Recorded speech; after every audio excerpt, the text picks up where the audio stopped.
कैसे हैं आप सब। आप सभी का भक्ति पूजा चैनल में बहुत बहुत स्वागत है।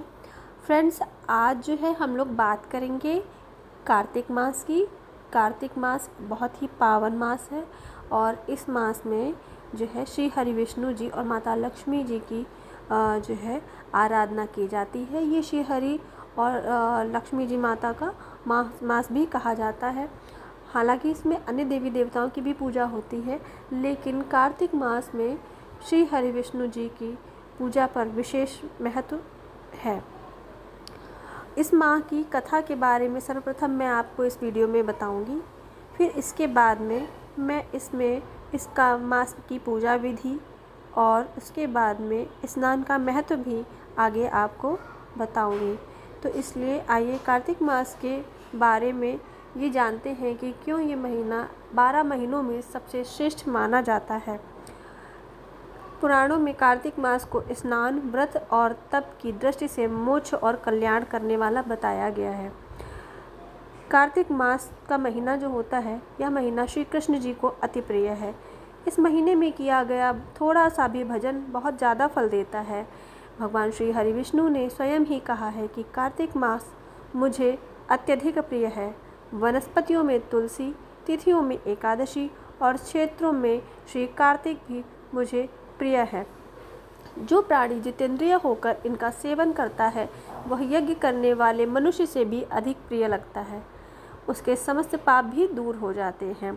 ऐसा करने से अश्वमेघ यज्ञ के समान पुण्य फल की प्राप्ति भी होती है।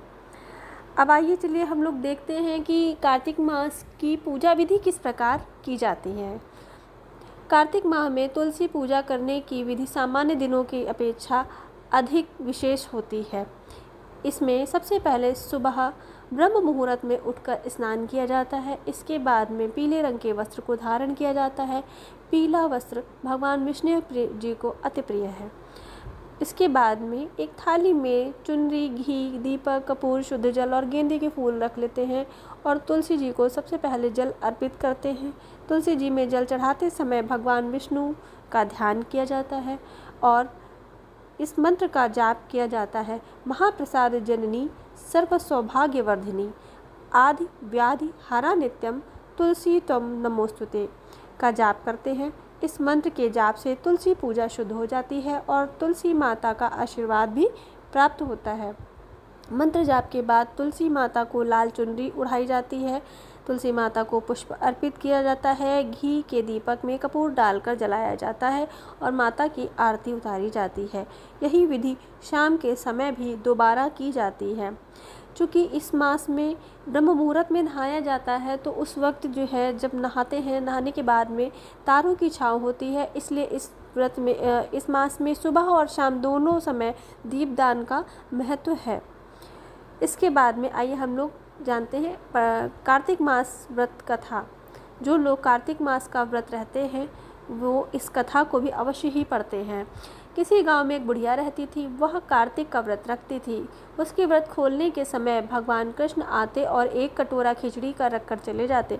बुढ़िया के पड़ोस में एक औरत रहती थी। वह रोज़ यह देखकर ईर्ष्या करती कि इसका कोई नहीं है, फिर भी इसे खाने के लिए खिचड़ी मिल जाती है। एक दिन कार्तिक महीने का स्नान करने बुढ़िया गंगा जी गई। पीछे से भगवान कृष्ण उसकी खिचड़ी का कटोरा रख गए, पर पड़ोसन ने जब उस खिचड़ी को कटोरे को देखा तो उससे बुढ़िया की और देखा कि बुढ़िया नहीं है, तो वह कटोरा उठाकर घर के पीछे फेंक आई। कार्तिक स्नान के बाद बुढ़िया जब घर आई तो उसका कटोरा उसे नहीं मिला। वह भूखी रह गई। बार बार एक ही बात कहती थी, कहाँ गई मेरी खिचड़ी और कहाँ गया मेरा खिचड़ी का कटोरा। दूसरी ओर पड़ोसन ने जहाँ खिचड़ी गिराई, वहाँ एक पौधा उगा जिसमें 2 फूल खिले। एक बार राजा उस ओर से निकला तो उसकी नज़र उन दोनों फूलों पर पड़ी। वह उन्हें तोड़कर घर ले आया। घर आने पर उसने वह फूल रानी को दिए, जिसे सूंघने पर रानी गर्भवती हो गई। कुछ समय बाद रानी ने 2 पुत्रों को जन्म दिया। जब वह दोनों बड़े हो गए तब वह किसी से भी बोलते नहीं थे, लेकिन जब वह दोनों शिकार पर जाते तब रास्ते में उन्हें वही बुढ़िया मिलती, जो अभी भी यही कहती कि कहाँ गई मेरी खिचड़ी और कहाँ गया मेरा कटोरा। बुढ़िया की बात सुनकर वह दोनों कहते कि हम हैं तेरी खिचड़ी और हम हैं तेरा बेला।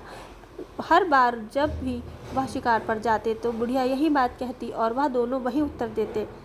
एक बार राजा ने के कानों में यह बात पड़ गई। उसे आश्चर्य हुआ कि दोनों लड़के किसी से नहीं बोलते, तब यह बुढ़िया से कैसे बात करते हैं। राजा ने बुढ़िया को राजमहल में बुलवाया और कहा कि हमसे तो ये किसी से नहीं बोलते, तुमसे ये कैसे बात करते हैं। बुढ़िया ने कहा कि महाराज, मुझे नहीं पता कि ये मुझसे कैसे बात करते हैं। मैं तो कार्तिक का व्रत करती थी और भगवान कृष्ण मुझे खिचड़ी का बेला भर कर दे जाते थे। एक दिन मैं स्नान करके वापस आई तो मुझे वह खिचड़ी नहीं मिली। जब मैं कहने लगी कि कहाँ गई मेरी खिचड़ी और कहाँ गया मेरा बेला, तब इन लड़कों ने कहा कि तुम्हारी पड़ोसन ने तुम्हारी खिचड़ी फेंक दी थी तो उसके 2 फूल बन गए। वह फूल राजा तोड़कर ले गया और रानी को सूंघा तो हम 2 लड़कों का जन्म हुआ। हमें भगवान ने तो ही तुम्हारे लिए ही भेजा है। तो इस प्रकार से कार्तिक मास की कथा संपूर्ण हुई। बोलिए जय श्री हरि विष्णु। अब इसके बाद में अगला है कार्तिक मास में स्नान का महत्व। तो आइए देखते हैं कार्तिक मास में स्नान का क्या महत्व होता है। आध्यात्मिक ऊर्जा एवं शारीरिक शक्ति संग्रह करने में कार्तिक मास का विशेष महत्व है। इसमें सूर्य की किरणों व चंद्र की किरणों का पृथ्वी पर पड़ने वाला प्रभाव मनुष्य के मन मस्तिष्क को स्वस्थ रखता है। इसलिए शास्त्रों में कार्तिक स्नान और श्रवण महत्व पर विशेष जोर दिया गया है। कथा के श्रवण महत्व पर विशेष जोर दिया गया है। धार्मिक कार्यों के लिए यह मास सर्वश्रेष्ठ माना गया है। अश्विनी शुक्ल पक्ष से कार्तिक शुक्ल पक्ष तक पवित्र नदियों में स्नान ध्यान करना श्रेष्ठ माना गया है। श्रद्धालु गंगा तथा जमुना में सुबह सवेरे स्नान करते हैं। जो लोग नदियों में स्नान नहीं कर पाते वे सुबह अपने घर में जो है गंगा जल डाल के स्नान करते हैं। कार्तिक माह में शिव, चंडी, सूर्य तथा अन्य देवों के मंदिर में दीप जलाने तथा प्रकाश करने का अत्यधिक महत्व माना गया है। इस माह में भगवान विष्णु का पुष्पों से अभिनंदन करना चाहिए। तुलसी पूजा का महत्व बताते हुए यह कहा गया कि तुलसी के पत्ते पंचामृत में डालने पर चरणामृत बन जाते हैं। तुलसी में अनंत औषधीय गुण भी विद्यमान होते हैं, इसलिए हमारे ऋषि मुनियों ने इसे विष्णु प्रिया कहकर पूजा।